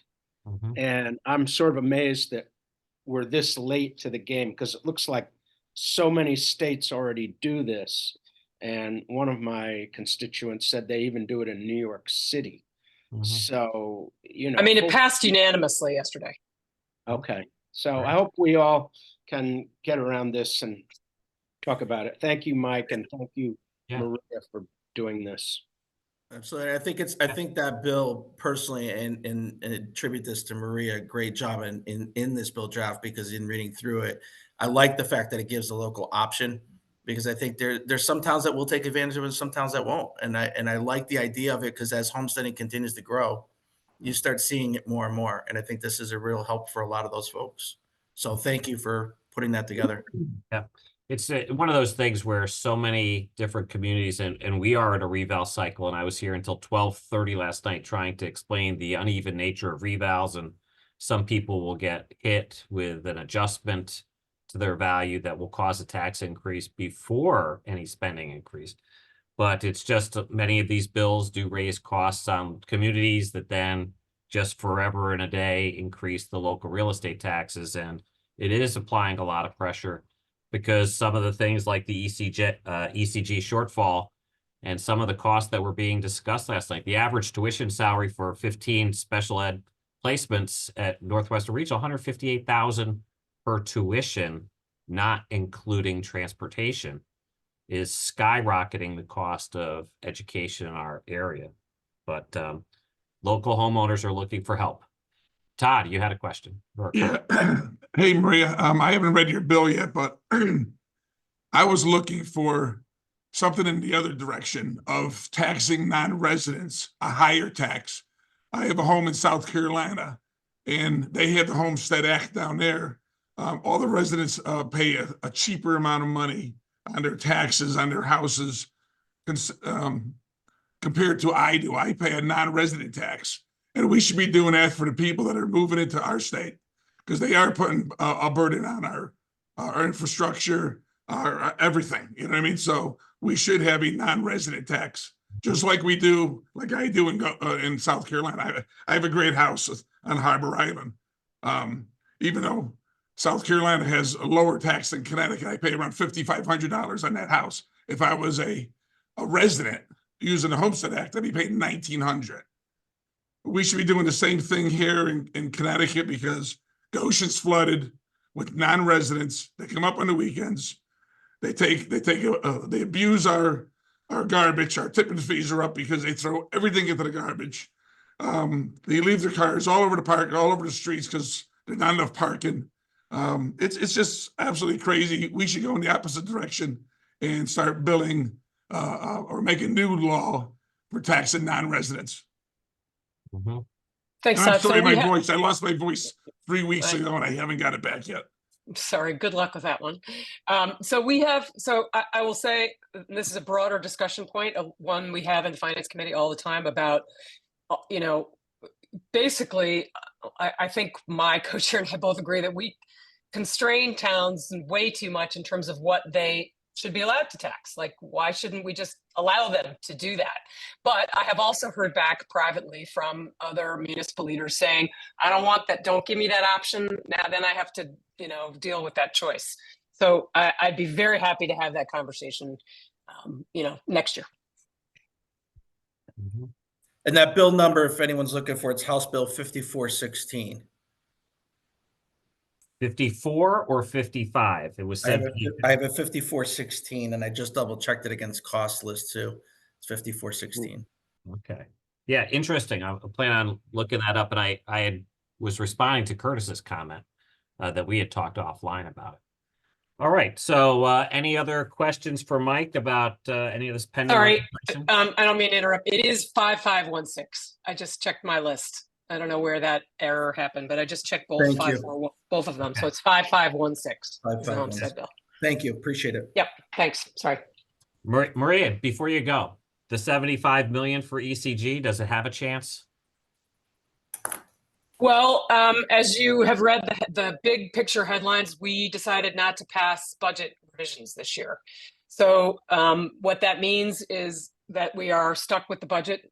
And I think that's actually a good thing overall, because we did a lot of good things in that budget last year. However, because we discovered, among other things, a lot more money under the couch cushions than they thought was there. There will be some additional spending that's being negotiated, and I don't know yet whether that's in that, but I will say that the education spending is really probably the legislature's top priority from last year that we're fighting to keep. So anything that was in the budget we passed last year is still there. And, additional stuff, we'll see. All right. Thank you. Yep. Okay, so moving forward on the agenda, thanks, Mike, for that deep dive on the legislative committee. We have an MSW update from our COG staff. All right, we'll keep this moving since it's 11:35. All right, we just wanted to, as a staff, update everybody on the progress we've made here with MSW. Obviously, we've kept the conversations open with Mark Daly of the MIRA, or MDA, MIRA Dissolution Authority. We just wanted to kind of present you with a kind of just a quick and dirty update on the timelines and where we stand. Some of the critical dates here that we have, as many of you know, some of you may not know, I'm not sure, so we just want to put this together. But we have the MDA authority passes there, as it stands right now, because I know some of this has been discussed as far as changing the timelines and whatnot. But the MDA authority passes to DAS, the Department of Administrative Services, on July 1 of 2025, about 15 or so months from now. And basically, they assume all of the rights and responsibilities of the MDA. And a year later, the Torrington Transfer Station assignment deadline would basically all the operations be transitioned over. Those contracts, just to make it very clear, they may be assigned. They're assignable. They don't necessarily have to be assigned to another entity, but they can be assigned for ease of transition. But I want to make sure that it's not required. Everybody knows that it's not required to be assigned. We could if you know, the entity that takes over the contracts wants to go back out to bid, you can so choose. By June 30th, 2027, those municipal service agreements expire. Those are kind of called the short-term municipal service agreements that you're probably very familiar with, those towns that are participating. And then on June 30th, 2027, also, basically it's kind of the end date. Basically that's where we need to know what we're doing moving forward, as many of you know. So let's see, how am I gonna, oh, here we are. And then just quickly from terms, acronyms, just, you know, for your information, so everybody knows, I want to just point out that there's a term called flow control. And many of you may know this, but flow control is a term that basically has been defined through, you know, kind of through the statutes and case law, going back to, I believe it was in the late 90s, middle 90s, there was a case. And then again in 2007, which kind of defined what flow control is and how municipalities have the ability to control, you know, municipal solid waste and the flow and basically the, you know, where it's going, as long as it's going to a public facility. So you maintain control over where this goes as long as you have a public facility available to you. And then that's important because if you don't have that, then you're basically at the mercy of basically private haulers, and you don't really have the ability to dictate, you know, kind of the terms, we'll just say, to put it bluntly, of how you're going to articulate your contracts, basically, because then it would be essentially in violation of the commerce laws, interstate commerce laws. And without getting into all the details of those, of that case law, it's just important to know that in order to maintain that control, you need to have the ability to have access to a publicly owned facility. So that's important to know when we're dealing with, obviously, the Torrington Transfer Station, which is obviously still a public facility, and whether that's going to continue to be a public facility is the question.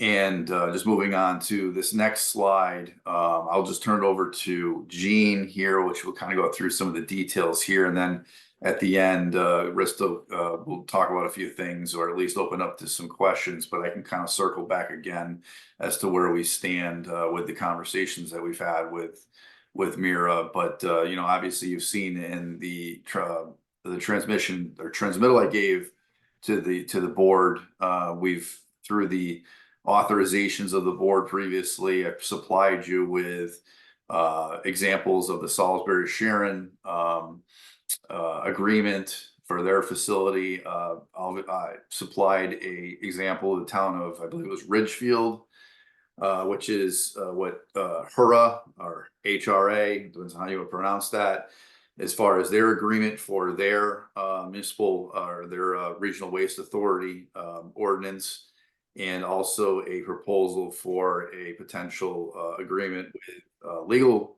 representation for moving forward. And if we're going to move forward with this process, potentially with an attorney who has been, you know, has at least had a partner that worked with the last time that this was done, which is quite some time ago at this scale. I think back in the 80s when HRA was created. So it's been quite a while. So I supplied all of that for you, which is based on those authorizations. We also put in the letter of interest, letter of intent, requesting environmental studies to the Mayor Dissolution Authority. We're still waiting on a response on that, including that environmental work, which we were told we should be receiving, I guess, prior to the end of June this year. So at this point, we've done everything we can, and we're looking for more direction from you. But at this juncture right here, I'll turn it over to Jean for this slide. Thanks, Rob, and apologies for the cat meowing in the background. So we basically laid out the two sort of high level options that are available.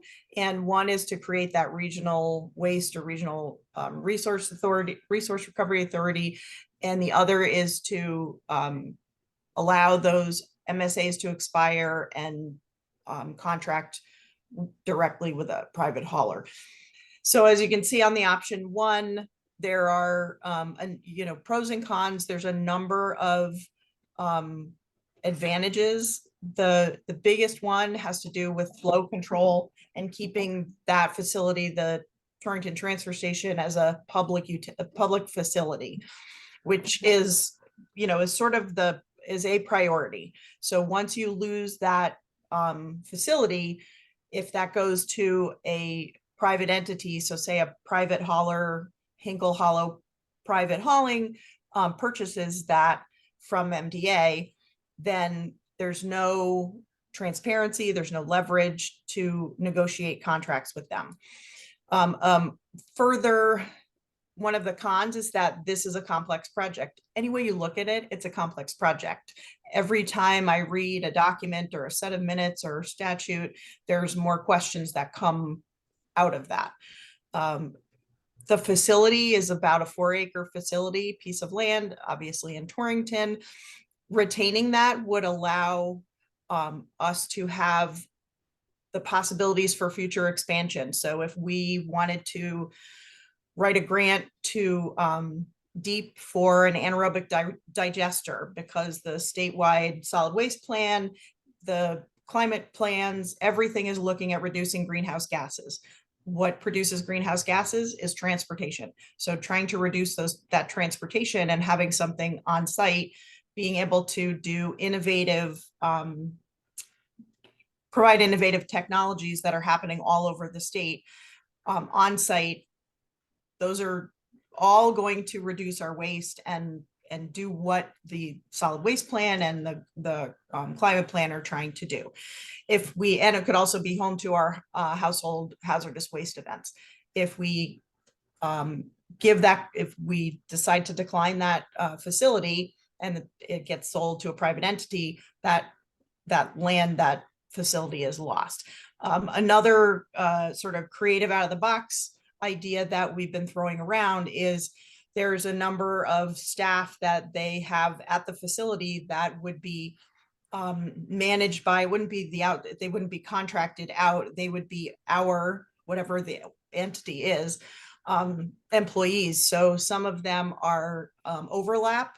So it's possible that some of that workforce could potentially be shared out to, say, the other transfer stations, where you've got a part-timer who's going on vacation for 3 weeks, or they go to Florida in the winter, and now you're scrambling to post a job for the next 4 months for somebody who works just a couple of days a week. Well, maybe if we have that workforce, that somebody in that workforce could provide that subbing in for that person. So those are some of the pros and cons on option one. There, you can see the details. I don't think I need to go through the details. There's a lot of details.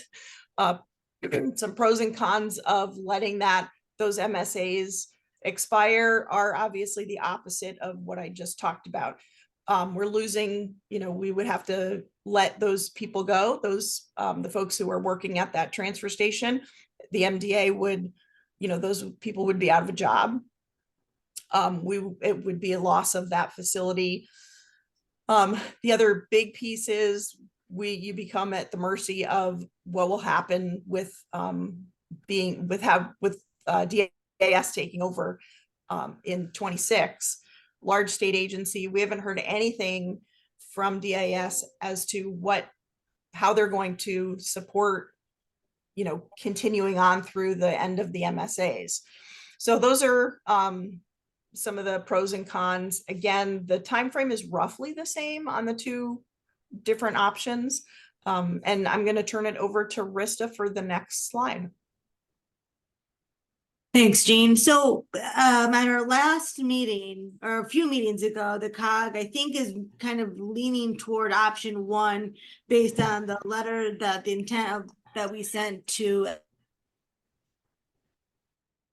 MDA and some of the steps, but we do have some questions that we're still trying to pull through. And, we need to, make sure we can identify all the cost with that facility being independently operated and not part of a bigger corporation of Mirror. How much tonnage do we need to be sustainable? Can we do it with just the 11 towns, or do we need to bring in additional towns? The timing, and I think as Rob alluded to, kind of the timing of creating a regional waste authority. This hasn't been done since the 80s. So it's not that we just don't know, really the state doesn't know. There's some statutes, but it's not, the process isn't a routine process. So we've been working closely with MDA and the town of Essex, and Essex has actually received a grant that will help them develop this process as well. But can that timing be done within MDA's timing? So do we need an interim process, which is where maybe the COG can come in and play before that regional waste authority is developed? So we wanted to just kind of throw this out there as like, here's what we're thinking. Here's, based on your guidance at previous meetings, this is what we've been researching, but I wanted to really open it up to you. Is there other things that we're not thinking about? Are there other questions that we have? And specifically for the 11 towns that are already participating in Torrington Transfer Station, but also the other towns, it's located in Torrington. We want to make sure we're hearing from the city, any other town that might be interested in, becoming part of this region. Now is the time to kind of express your interest, raise any questions you might have, and then as we collect the data to make this final decision, we'll be able to collect any data that you have or answer any questions that you might have. So I know that this is also on executive session, so I don't know that we have to get into too much of a detail right now, but I do want to make this more of a roundtable discussion, not just us, coming to you, but you talking to us, and how can we help support you, and what questions do we have so that we make a decision? Because I think in either option, as Jean went through, it's critical that we stay together as towns, because we'll have either the tonnage we need to support the transfer station, or the tonnage we need to be competitive with negotiating or an RFP process with an independent hauler. So we want to make sure everybody's comfortable and answering questions that you might have. And then just to wrap that up, just the two comments on what Rissa just said. The two most important things: one, we need to really focus on, do we have the critical mass to back to flow control? We need to have that solidarity, because that's one of the most important things for the flow control standpoint. And the other item I wanted to mention is that Essex, they were awarded the deep money for the technical assistance, but they haven't yet received that yet, as some of you may know. The idea is once they receive that money and they're starting to go through the process, that we would ride on their coattails right behind them, closely behind them. So and benefit from that funding without actually having received that ourselves. So just want to add that as well too, so that there's another benefit there. And I know I'll address the, as far as the regional, I have had a meeting with the Bristol Resource Recovery, and it would be problematic for Burlington to make a commitment for our waste. We have a good relationship now with Mira, and we can't make that commitment at this time.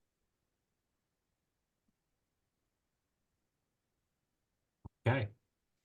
Dan, in the Brian Bartram popped a comment in the chat about there's two different dates on two different slides, and that was a great catch, which brings up an interesting bit of a conundrum in the Public Act.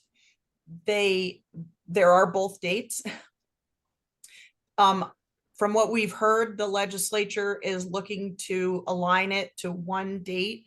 We don't know which date that is, and maybe I can catch up with Maria and see if she has any more detail on that. So one, in the beginning of the Public Act, it talks about 2025, and then much further down in the Public Act, it talks about 2026. So that's a bit of an issue. Understood. I'm going to reserve most of my comments for our discussion later. I think what the COG members should take from this is that our staff needs direction. Okay. They put two options up there, and I know that there's variations. There possibly could be a third option on that, not too dissimilar to what was portrayed.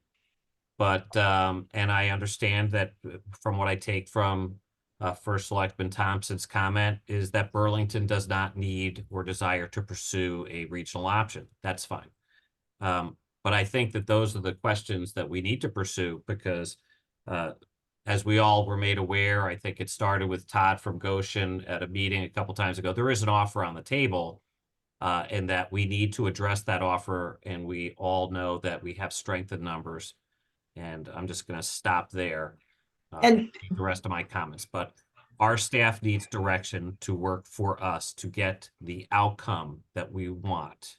So we need to pursue this, and timing is working against us. So that's all I'm going to say.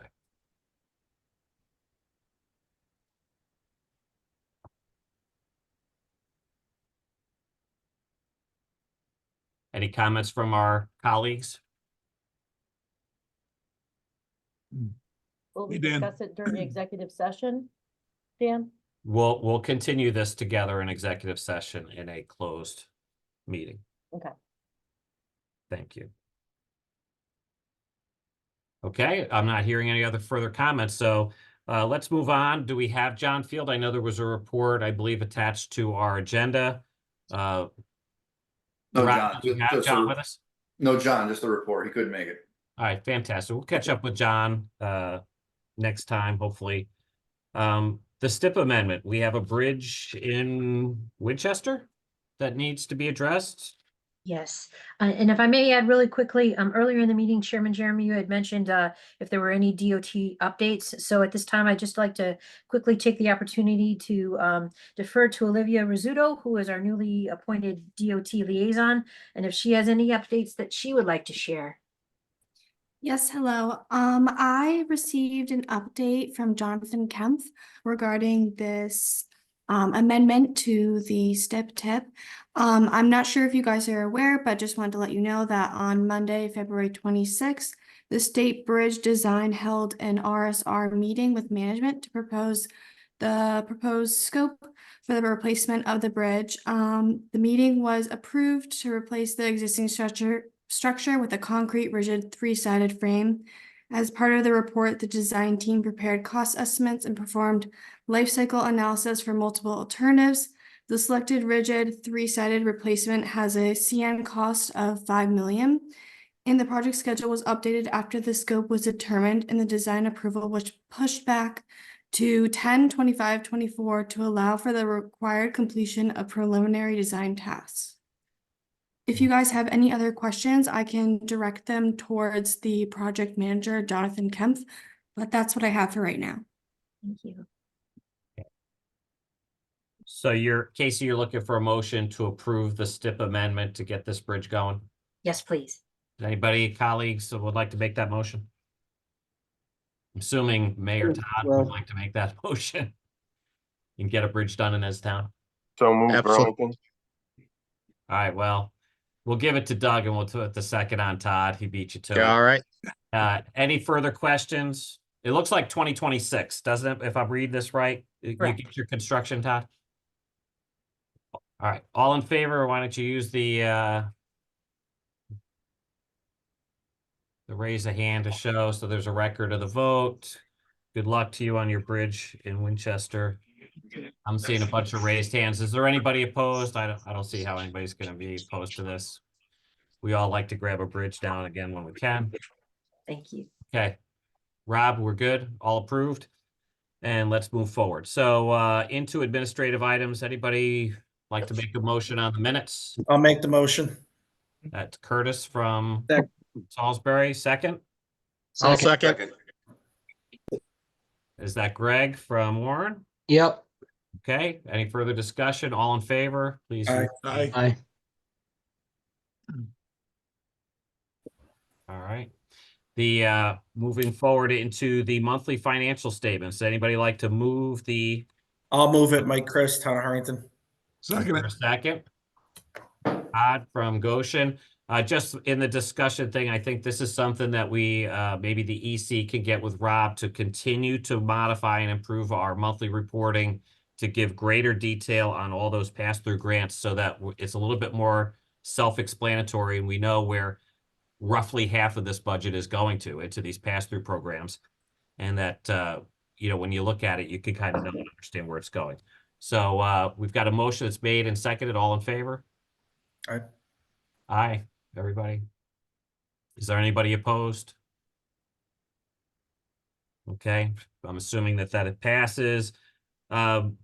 Rob, you made motion that we're not going to move on the regional list for engineering service providers today. Well, those interviews start in 3 minutes. Casey Okay. will be running over to those. Okay, fantastic. So we're going to take a pass on item C. Item D, Board of Representatives to LCD, 3 seats. I'm just full disclosure, my time is oversold. I've been listed as one of the alternates on that. I have got to back off. So if that means that we need more, we're going to need volunteers. Is there anybody willing to serve as a board member on this seat, on this? Dan, I could push a name forward. Dave Barger. Dave Barger. Okay, there you go, Dave. What do you need I three saw for? Mike wanted to participate. We need one more, people. Dig deep. I can do it. Yeah, and Mayor the Todd? commitment is pretty limited, just attending their meetings and then 2 extra, maybe budget meetings, not a huge commitment at all. Okay, so I see 2 Todds and 1 Mike. Would anybody like to move the nominations of Todd Carasillo, Todd Archulaki, and Mike Chris of Harrington to represent? We had, you did, Greg LaCava started out with Dave Barger. Oh, I'm So sorry, Dave Barger's. So I have Dave Barger, Mike Chris, and Todd. There you go. I'm sorry. Do we I'm going to need botch an your last alternate? name, Todd A. Do we need an alternate to fill Dan's? So there is no actual alternate seat in their bylaws. So no. You weren't even an alternate. I move that slate of candidates. Thank you, Denise, for the motion. And there was a second from who? Tom White. Thanks, Tom. All in favor, say aye. Aye. Raise your hand. Okay, fantastic. Okay, so moving forward, because of as our executive director, Rob, tells me, because of the cycling of the time, and I know we just went through these elections, but to stay in compliance with our bylaws, we kind of have to rehash the EC and establish a nominating committee. Would anybody like to be on the nominating committee to keep our cycle of executive committee team members current? Would anybody like to volunteer? I'll do that. I'll be on the I can do nominating committee. Okay, Denise, Gordon, and Todd. Okay, and why don't you add me to that list? We'll have 4 members. Would anybody like? I'll do it if you need. I don't know that we need 5. But Okay, Chris. thank you. We had Gordon, myself. Denise. Repeat the names, please. Todd. Denise and Todd. Sorry, Todd Denise. Yeah. Would anybody like to move that slate? So moved. I'll move it. Okay, I didn't quite catch. It's kind of a tie between Tom and Mike. Tom will take it. I'll second it. Thank you very much. That's for me. Let's call the vote. All in favor? Aye. Aye. Aye. Okay, anybody opposed? And these folks will reconfirm what we just did a few months ago, or not. Okay, so Hey, Dan, one thing, before we Yes, all sir. split apart, because I might have missed something because it's been kind of stormy up here, but on this MSW question to go back, it seemed like we were heading in a direction, then nothing happened. Can we have a consensus that it would be good to at least explore this cooperative regional thing? Because it sounded like we just sort of nothing happened there. And Well- that seemed to be like the important part of this whole meeting, was to decide whether we're gonna go ahead with something or at least look into something, or just not do anything. I mean, maybe I missed something. well, you didn't miss it because it's the next item on the agenda. the executive good. committee to talk about it. Oh, there is an executive session after Yes, what we just yes, had. sir. Okay, So good. before we move into executive session, there is one member that I saw earlier on the Zoom call that is just labeled selectman. So I don't know who that is, but maybe they could rename themselves if they'd like to join us. Otherwise, Jean and the COG team is going to exit everybody out of the room and show us going into executive session at about 12:03. We should make a motion on that, I believe. Do we have a Dan. motion to go into executive session? So moved. And Dan, are you gonna invite the COG staff to join? How do you wanna do that? Yes, we can invite the COG staff. If it's the pleasure of the board, I assume so. Rista, you've just gone pink screened. I know, I don't know why my camera does Holy that. cow, man. It She just went had pink. Yeah, I she had went to pink about squint. 15 minutes ago. Okay, Your so special vibey internet. So, Who do made we- the motion and seconded that, Dan? I did it. I made the motion, Dave Barger made the second. All in favor to go into executive session? Aye. All right. So, I just need a minute to get everybody out. That okay, needs to go out. fantastic.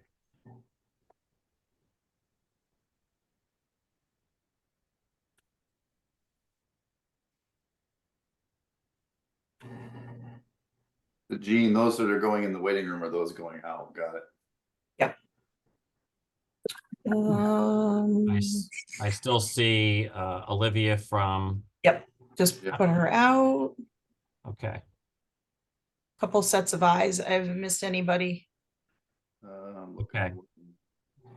People, as people come in and out, they bop around, so. No, I think we're good. Okay, and then let me stop the recording. Okay, so whoever's taking the minutes here, we'd like the minutes to reflect that we had a lengthy discussion regarding potential regional contract agreements. With regard to those discussions, do any of the selectmen or mayors have a motion that they would like to make? All right, I'll make the first motion. I'd like to make a motion to expand our Municipal Solid Waste Subcommittee to include one additional member, and that member would be Mayor Carbone, Mayor of the City of Torrington. I'll second. I'll second.